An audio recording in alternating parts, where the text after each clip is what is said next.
If I had just 6 months to get in the best shape of my life on a plant-based diet, to lose that 20 or 30 pounds, to maybe even build a little bit of muscle, certainly preserve the muscle mass that I did have, this is the exact game plan that I'd follow. Of course, this is after 10 years living this lifestyle myself, and now coaching almost 700 plant-based clients to lose over 10,000 pounds since I started full-time coaching back in 2019.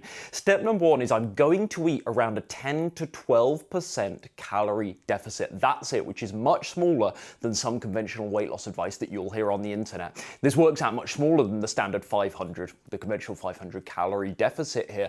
Why am I so big on this? Because this gives you the best possible chance at keeping away the hunger, feeling energized, feeling full, happy and satisfied with your diet while simultaneously losing weight. Yes, weight loss in the short term is a little bit slower, fat loss in the short term is a little bit slower. You give yourself, though, a chance to preserve more muscle mass by having more energy to lift the weights, which we're going to talk about later on. But also then, as well, go and then recover with adequate protein intake. When your calories are really low, you have to bring your protein awfully high to preserve that muscle mass. So for me, just a small, very minor 10 to 12% calorie deficit can be amazing for this. How do we start calculating this? Two places I like to go. I like Omni Calculator and I like TDEE. That's TDEEcalculator.net. You can go on TDEE Calculator, really simple setup, so that's probably the one I recommend first and foremost. And it gives you, it's not wildly precise, but it does give you these category bands in terms of adding your activity level as well. All you do is you plug in your numbers there, your age, your height, your stats, your weight stats, your activity levels, and it'll spit out for you what is basically maintenance calories. Now, it does also have macro planners, ratios, and advice on what your calorie deficit should be. I personally ignore all of that. All I do is I take that TDE number and then I minus my 10 to 12%-ish. Now, you can go, like some people listen to this and they're like, well, I've got 6 months, Ryan, that's the mission, that's the title of this video. Let's get the fat off me. I want to go nearer 20%. This is where I warn you. Right? You might lose weight very quickly with that approach initially, but honestly, if you're losing muscle mass, who cares how much weight you're losing? That would be the first point. And secondly, that'll catch up with you. Trust me. I've been living this lifestyle a long time. I've gone through the really hard extreme dieting phases myself. The 20% for the short-term calorie deficit, that 500 calorie deficit, is not really worth it. So how does this break down for me? My maintenance most days is around 26 to 2700 calories. If I want to lose weight, that means 10 to 12%. We're looking at maybe maximum 2300 calories deficit for me, or at least I should say 2300 calorie deficit for me. I might be able to come to 2350 if my steps are higher, but for me now at my level of leanness, this puts me right back into a fat loss phase. It's likely for you that might look a little higher, lower, whatever. Don't take my numbers and copy and paste, use tdecalculator.net, but that is step number one. We're following a small calorie deficit. Number two, protein. This is not rocket science and it doesn't need overemphasizing. However, if you've seen my videos before, I am going to suggest and advise a slightly higher protein intake for the purpose of the nature of this video, which is that more sort of muscled, let's say fitness, athletic look. That's what we're going for here. That's the purpose of this video.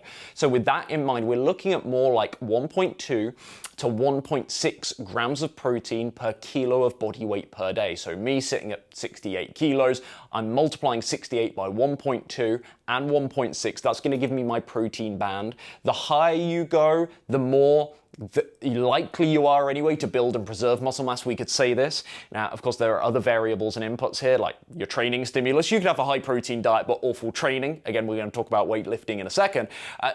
Your high protein diet isn't really going to save you from a really poor training routine, but I digress. Generally speaking, the more you go towards 1.6, the more chance you're increasing probability anyway of building or at least preserving muscle mass. But what I say is this, there is a diminished, because you might then hear that and think, well, surely more protein is better. No, there is an upper limit to that. There does seem to be, based on research, there does seem to be a slightly diminishing rate of returns at some point when it comes to muscle protein synthesis from food. So that's what we're looking at, 1.2 to 1.6 grams per kilo of body weight per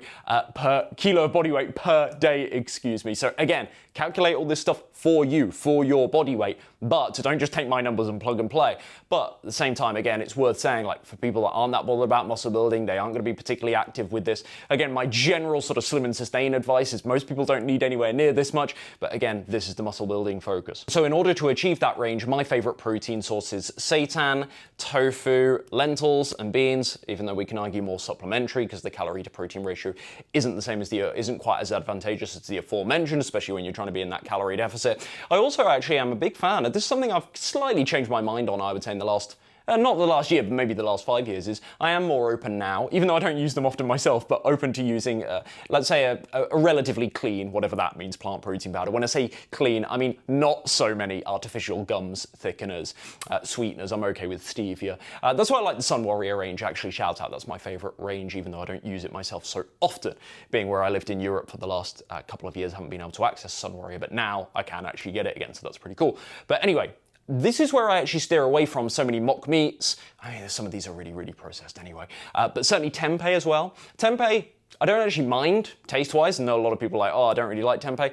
But again, the calorie density, the calorie to protein ratio with tempeh, I don't think is as good as the aforementioned. So again, seitan, tofu, TVP, they're actually my bedrock. Those three things I'm eating multiple times a week. I was going to say multiple times a week. Is it multiple times per day? I don't know, but I'm eating all of these three things every week. Very rare that a week passes and I'm not having these three things on numerous occasions. So the beans and lentils, supplementary. And then remember that everything adds protein to your diet too. Not everything, but that piece of bread that you have, that piece of whole wheat bread, that little bit of rice, a cup of oats in your oatmeal in the morning, that'll add 7-8 grams of protein, would you believe? That bit of soy milk, even almond milk, but more so soy milk. These just bring your protein scores up slightly. Here's the key though. This is really the key. We are not going for maximum protein.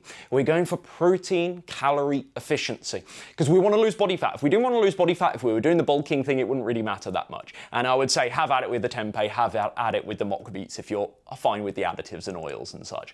But I don't advise that, but if you were personally okay with it. But because we're trying to be in that calorie deficit, this is where we need to maximize protein to calorie ratio. So seitan, again, tofu and TVP are really great for this.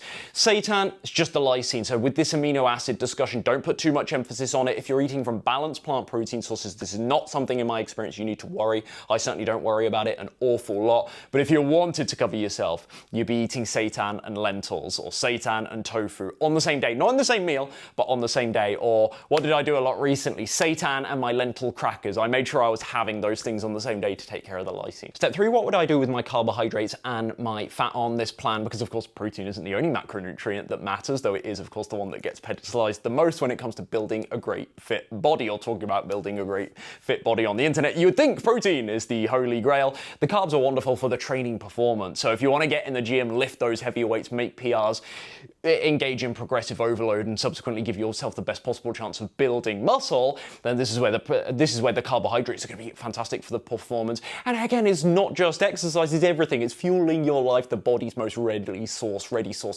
of energy. Carbohydrates, fat, of course, wonderful for hormonally, wonderful for blood, hair, nails, brain health, etc. Like myriad of benefits, not only it's wildly satiating, and who doesn't like avocado? Who doesn't like avocado toast in the morning? Amazing, right?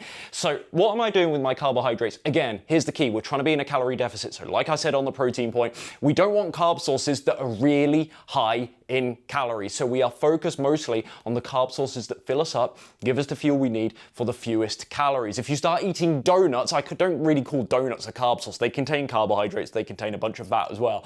But you get my point here. You want to be eating lean items. And this goes for the fat as well. You want to be eating as lean items as possible. What do I mean by lean? Again, the calorie ratio for the volume, the calorie dense items, let's say, not lean, that just means low fat necessarily, but the calorie to volume ratio is really, really advantageous. So for me, this is where I love oats. This is where I love white and sweet potatoes. I do like my whole grains, but absolutely, if I'm in this 6-month intense fat loss phase, trying to really transform, working really hard to transform my body right now, I'm eating more potatoes, I'm eating more oats than I am rice, than I am quinoa, than I am my beloved bulgur wheat, even though I love these things, than I am whole wheat pasta, even though I love whole wheat pasta. Again, you can incorporate all of this stuff. This is the beauty of actually having a bit more calorie awareness than the average person that's like, just eat healthy, like vague scattergun kind of approach that kind of works for the first 10 pounds, but then after a while you realize, oh, I do actually need a deeper level of tracking here.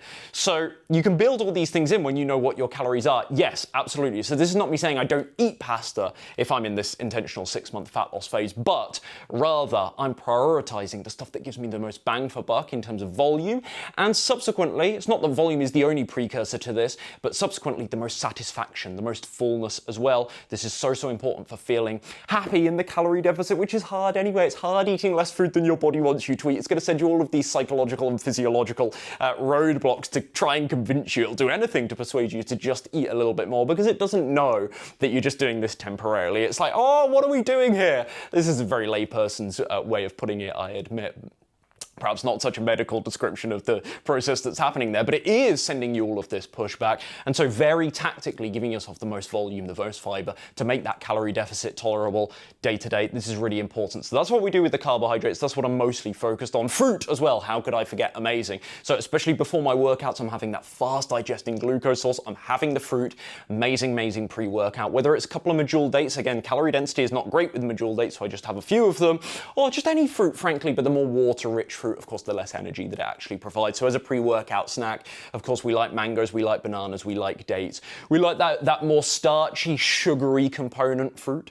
For the fat sources, love the avocado. I just think avocado, again, the calorie to fat to volume ratio is better than nuts and seeds, even though I like those too. Sometimes I'll do my tahini-based dressings as well. They're really popular with this plant-based approach. Or people like cashew salad dressing, cashew ranch, cashew cheese sauce.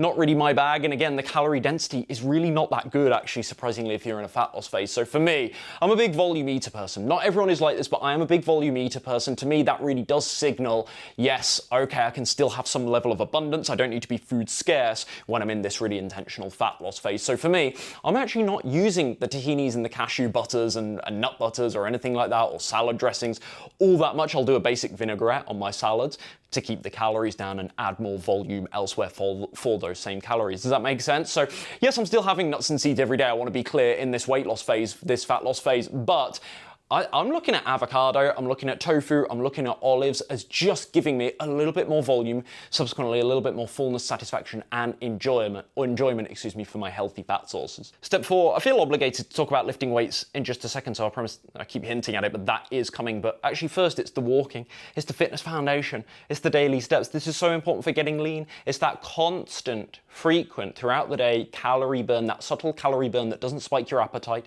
And this is why I'm like, the leaner that I've got, the less intense exercise, I should say, I actually do. Because personally for me, I know a lot of people resonate, my appetite goes through the roof with these really hard workouts. When you don't have that much body fat anyway, which you might not at the start of this fat loss phase, but later on, as you go deeper and deeper, you're deep in that calorie deficit, the glycogen is just very steadily and progressively getting depleted. Your body doesn't necessarily feel that it has those fat reserves to best protect itself. Well, the messaging to eat, the way this can signal the hunger hormones is incredible. And so with those workouts, there can be these intense workouts, there can be this big recovery need, and your appetite, you probably know this if you've done lots of HIIT workouts whilst you've been in a calorie deficit. You've probably, especially if you're starting to get really lean with it as well, if you've been in the calorie deficit for months and months and months, you'll know this. I won't need to pitch you on this that much. The appetite can go through the roof. So for me, this is where the daily steps are like such a game changer, because I can just burn 500, 600, 700 calories a day doing my 10,000, 11,000, 12,000 steps, which is usually my range. There's no magic number for this. More is generally better. I suppose the catch or the caveat where that can go too far is it too much for your schedule? Is it too much that you might be risking injury, which again, the really low, this is another advantage to walking, really low chance of injury? Or is it just like so time consuming that like it's like not really that practical or realistic for the long term anyway? That's a consideration. Like you don't want to imbalance everything else in your life in pursuit of these health goals necessarily, even though it has to be a priority for a while, admittedly. So yeah, for me, 10, 11, 12 is a nice little sweet spot. If I start going to 15, I do notice that I start getting shredded. I notice that I start getting shredded, but it's like quite a lot of time, and it's not realistic that I'm always doing that, especially in winter. So for me, I just like set the bar around 10 to 12. Sometimes I come as low as 8, but mostly if I was really in this if I'm going in this hypothetical fat loss phase tomorrow, I am setting this 10 to 12 kind of range slightly loose in my mind. This is amazing. Step 5, the weightlifting then. This is the one that really surprises people. I'm only in the gym 3 times a week. And this is actually what I do now. So I'm talking, this is this speculative thing where I'm just getting started, but also still to this day, I basically go to the gym every other day. Sometimes I'll do consecutive days, but it's rare. So basically, when I say 3 times a week, it could be 4, just depends on how it falls in the calendar week. But I'm going to the gym every other day, and I'm doing in this scenario anyway, it's not precisely what I do now, but I'm doing full body workouts because that's all you need initially. You don't need loads of volume. And this is what I've landed on over the years, being in and out of the gym. Like, I'm not a massive gym bro these days, but here's my experience, my understanding for what it's worth. For me, low volume, intense training where you are working on hitting PRs is the best. You don't need loads of drop sets. You don't need to do 3 or 4 sets for each exercise you're doing. Just 2 sets I've found to be personally really effective with this very intentional, I'm trying to hit PRs. Now, this is notwithstanding form. Your form needs to be on point. I'm not saying do sloppy stuff to lift the really, really heavy weights. We need to get the form down. But generally, I think what has started to change my body quite in recent years in terms of muscle growth, even in the very small way that I've built some muscle in the last few years, I don't mean to be too braggadocious about it because it hasn't been a major focus for me. What I've noticed that really makes a difference is just a low volume, but really, really trying to get heavier, stronger. Lift heavier weights, get stronger. This might be you actually lift the same weight for a couple of weeks or the same weight for a month or 2, but you're going from 8 to 9 to 10 to 11 to 12 reps. Maybe when you get to 12 reps, I don't think it's this arbitrary, but maybe when you get 12 reps, you then pick up that heavier weight. But that's the key. We're going in the gym and we're not doing what most people do, which is lift the same weights they do every week and put them down on 10 reps and do exactly 3 sets of that, even though they're not tired. Bless them. I don't mean to be condescending, but I see people do this all the time in the gym. No. We are pushing ourselves. We're working hard. We're working on that mind to muscle connection. We're chasing that glorious little gym pump that the gym bros talk about. I think they're absolutely right on it. Not that a gym pump is necessarily, again, a precursor to muscle growth, but just, again, a sign that you're actually working the intended muscle groups rather than just going in the gym, going through the motions, thinking about moving the dumbbell up and down and then just walking out the gym. And was that really effective for me? Oh, you know when you've had an effective workout when you're a bit more experienced. You know when you've had a workout that, hey, that could lead to some muscle growth if I keep going this way. So that's the training philosophy. It's every other day, it's full body workout. So that means every workout I'm doing, I might not do all of every body part on me in each workout. So I might not do a chest and a shoulder and a tricep and a bicep and a trap and a rear delt and a glute and a quad and a calf and a hamstring exercise. I might not do all of that in one session, but I'm covering lots of different things in these one session. So again, I appreciate this is vague, so I'll put my free on the house beginner document, game plan, strength training plan. It's just on a Word doc. I'll put that down below, Google Drive doc, so you can check that one out for more info. But you know, there might be one session where I'm doing quads and calves and chest and shoulders. This is totally hypothetical. I'm making this up. I'm not necessarily advising this. And then that might be Monday's workout. Wednesday's workout, I might then cover still legs, but I'll do glutes and hamstrings and then the other parts of the upper body. So I might do some more arms. I might do a bit more back. Does that make sense? So that's how I'm kind of breaking things down. To this day, I do something slightly different. I do something now between a full body workout and a bro split. So I'm not on the bro bodybuilding split, which is like chest one day, shoulders the next day, but I don't do that. Right, I still pair multiple groups together, but I don't technically do full body workouts anymore. So I've kind of just bridged, but I think to get started, full body workouts are the way, and it's all you need to start building some muscle. Step 6, we aren't doing cheat days. When I say we aren't doing cheat days, you're gonna have one. You're gonna have one. When you're a beginner, when you're starting to improve your relationship with food, you are gonna binge, you are gonna make mistakes, you are gonna blow out. There are gonna be days where you accidentally take your calorie deficit maybe to 20% of calories, maybe it was inadvertently. There's gonna be days where, I don't know, you might have parties and social events and Christmases, so on and so forth, and you're gonna go over, you are. But we just don't plan for it, and we just don't build cheat days as some sort of mystical, oh, these actually help you. This trick that people do where they kid themselves that, oh, if I have the outlet for the crazy binge every now and again, it makes the diet more comfortable for me. This is copium. This doesn't ever really fix your relationship with food.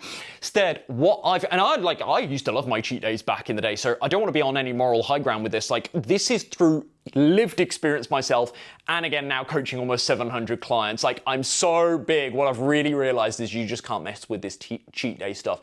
Instead, this is where the flexible dieting, I'm not a flexible dieter, I like to mostly eat clean foods, but this is where the flexible dieting really does have merit. If I want that occasional almond croissant, I know, so middle class, right? That's so European. I want that occasional almond croissant. If I want a cocktail, people are like, oh, drinks, yeah, beverages, oh, they actually contain calories. Yeah, that's right. Basically anything that contains calories that isn't strictly on plan, that isn't necessarily exactly healthy, and it's not something I necessarily want or need or want to. Even if I want it, I'm not going to kid myself and try and have it every day. But if I want to fit one of these things in, I fit it in to that TDE or that calorie deficit score that we talked about in step number 1. I actually build it in. And it might involve some guesstimation, because when you walk into the bakery and pick out the massive almond croissant, you might not know if it's 450, 500 or 550 calories. You might not know. You might not know exactly what's in that cocktail, but you jump online. This way you can use ChatGPT or Claude, give it a Google. No, it won't be 100% accurate. No, it won't be reliable. But if you're a total nutrition beginner, respectfully, this is all more information. This is all more accurate than probably what's in your head, the research that others have done, the research that the advice that you hear on the internet. I should go careful with this, but it's probably better than what's in your head as a total nutrition beginner. So that's what you want to do. You want to think, right, today, and you want to plan it, right? You don't want it to be impromptu. Sometimes it will be. Sometimes it will be spontaneous. Like I say, sometimes you're going to make mistake. I started out by saying step number 5, 6, whatever it is, you're not having cheat days. You're going to have cheat days. You just don't intend to have cheat days. You just don't plan to mess up your diet. But when it does happen, you build in the calories and you take from somewhere else. So for me, I had an almond croissant my last day in Europe a week ago. I had an almond croissant for breakfast. It was my breakfast. It replaced my usual 575 calorie breakfast that I have. And actually it was probably slightly less. So I was probably in a bigger calorie deficit. I was supposed to be at maintenance, but I was probably in a calorie deficit that day last week. So that's how we do it. We build in the deviation. We don't stack them on top. This is where people really go wrong, because they're like, oh, Monday to Friday, I'm in that calorie deficit. And all right, I cheated a little bit at the weekend. Should it really stop the scales? Yeah, probably it will. There might be some water retention. There might be some sodium if you had a meal out. Maybe you still did net lose some fat this week. I think people don't realize how much these deviations really hold them back. Like, they really massively, oh, but it's only a little bit of my diet. Like, I ate 19 good meals this week, Ryan. I only had 2 meals from the restaurant. But if those 2 meals were almost, which is easily done, they were almost double the calories as your meals at home. Yeah, sadly, that can be almost enough, maybe not quite, but almost enough to offset the 10 to 12 to 15% calorie deficit, 10 to 12 that you've done, calorie deficit that you've run, percentage calorie deficit that you've ran the other days. Yes, sadly, it can be that disruptive to have these cheat days. So instead, we build the chocolate, that bit of whatever, that bit of vegan Ben & Jerry's ice cream, we build it into the diet, we account for it. And lastly, step 7, this is the big one. When we hit the plateaus, because these do come, and this is where people get discouraged, and this is what I used to do, you get so discouraged, you're like, oh, it's not all worth it. You kind of feel, what I notice with people, they don't intend this, but people are really entitled with weight loss. So especially when they start seeing success, right? When people start getting results, they get really entitled. So when the scale stops moving, when you stop noticing your body fat lessening in the mirror each and every week, it's very, very easy to get so frustrated. Like, why? I'm just doing the plan that worked 20 pounds ago. Your TDE has dropped, right? Your maintenance calories has dropped. You just need to lower your calorie intake and get yourself back in the deficit, or in a greater deficit to the extent that you now can discern that you're losing weight again on the scale each week, right? Because you could be losing fat, but such a minimal amount that the scale doesn't show it all that much on a weekly basis. That is possible. But to speed it up to a level where you don't want really fast weight loss, but you want weight loss that's fast enough to be motivational. This is really important to feel worth it to you. So even though I'm always like slow and steady wins the race, that doesn't mean snail's pace. That doesn't, because no one sticks with that. That's really discouraging. So the sweet spot is like 1 to 2 pounds a week for most of us, 1 to maybe 2.5 pounds per week. If you're over like 220, 230 pounds, you should, in theory, he says, there are exceptions, but be losing over 3 pounds for your first couple of weeks in a fat loss phase. And that still will be sustainable. That won't be extreme. If you're losing 3 pounds a week in a fat loss phase and you're already at like 13% body fat and you're trying to get to really shredded 10% body fat, that's too much. That's too fast. Slow the hell down. Slow the hell down, man. What are you doing? What are you playing at? That is too extreme. But anyway, you catch my point. So as much as I'm like slow and steady wins the race, you don't have to be that slow. But anyway, what was step number 7? Oh yeah, of course, plateaus. So if you do hit that wall, don't get too entitled. Don't get too like, frustrated, like, why is this, I'm broken. Like I'm making leaps here, but people are like, oh, my metabolism's broken, or maybe this is where my body is just meant to stay. No, you just need to drop the calories again. Stop being so like stuck on, but it was working, so it should keep working. Like the arrogance. It's true, it is. It's really entitled. No, you just need to siphon a few calories. So that's why for me, step number 7 is just reducing that calorie deficit or that calorie intake ever so slightly when you hit the plateaus. Now, what does ever so slightly mean? Because again, I appreciate that's vague. What I've actually found to be really beneficial with my clients is mostly, I want to be careful with this because it is just a general rule, mostly only around a 5% reduction in calories. So in other words, if I've got a client eating 2,000 calories a day and I just bring them to 1,900, so only a 5% reduction, of course, this can be enough to actually break them through. Now, if you're gaining weight and you want to get yourself back in a calorie deficit, 5% a reduction isn't going to cut it. I just mean if you're in the plateau right now, 5%, as little as a 5% reduction might be all you need to get through. So this is why, like with my clients, people don't believe this. With my clients, I literally might just take a little bit of rice from dinner. I might just take away one of their daily snacks. Or I might just change, like I might not even need to take away the whole snack. I might get them to do half the snack or just switch them from one type of fruit, medjool dates we mentioned earlier being more calorically dense, to maybe 5 ounces, 150 grams of watermelon, which maybe might be nearer 50, 55 calories. Just get them down like half the snack calories, or just like siphoning little things. I once got, a couple of months ago, I got a client because they were having quite a lot of plant milk every day and it was soy milk. Again, amazing protein benefits. All I did is switch them to almond milk. So this dropped their protein a little bit, but again, you can do all sorts to compensate that if you need to. In this case, we weren't worried about it. They already had what we both deemed as adequate protein intake. So we just switched to almond milk, didn't even change the quantity. And this actually created about an 85 calorie deficit from what they were doing previously. This was enough to start them seeing faster results again. They just slowed down slightly. They weren't in the plateau, but they just slowed down. And so we just switched the type of plant. Like honestly, the stuff you can do, really, really small. This is people do this big reactionary stuff. They're like, oh, now I need to do a juice fast. I need to do keto. Some people sadly even go, oh, this plant-based thing isn't for me then. Again, that entitlement. It's like, no, just a little tweak in the calories and that's all you need. So plateaus, we don't give up. We don't panic, and we certainly don't continue to be entitled and deluded, bluntly, to call a spade, deluded that what worked for us when we were much heavier and subsequently could eat a lot more calories can still work for us at those lower levels of body fat when we're getting deeper and deeper in the calorie deficit. Of course, elephant in the room with all of this, I should have said this earlier, is calorie reduction isn't the only way to get through a plateau. You could also increase those daily steps by adding maybe 2,000 to 3,000 steps to your daily step count. You might burn, it depends on your weight, but hypothetically 70, 80, up to 100 more calories just by adding in the steps. So if you get to a point where you're starting noticing a lot of hunger, that's where I always say go to the steps. Increase the steps. No, again, you don't need cardio, just increase the steps. And that's it, that's the game plan. That's the full thing, the 7 steps that I'd be focused on to get in the best shape of my life in the next 6 months, eating this incredible plant-based approach to nutrition. As I often say in these videos, what I've given you today is the information, it's the strategy, it's the knowledge. Knowing what to do is actually the easy part. Doing this consistently for the next 6 months to actually change your body week to week, month to month, and not reverse it, not rebound, that's the slightly challenging part. If you do want help implementing, you want that next level of accountability to ensure that you actually stick to this, details to work with me will be down in the description box below if you want that more help and support.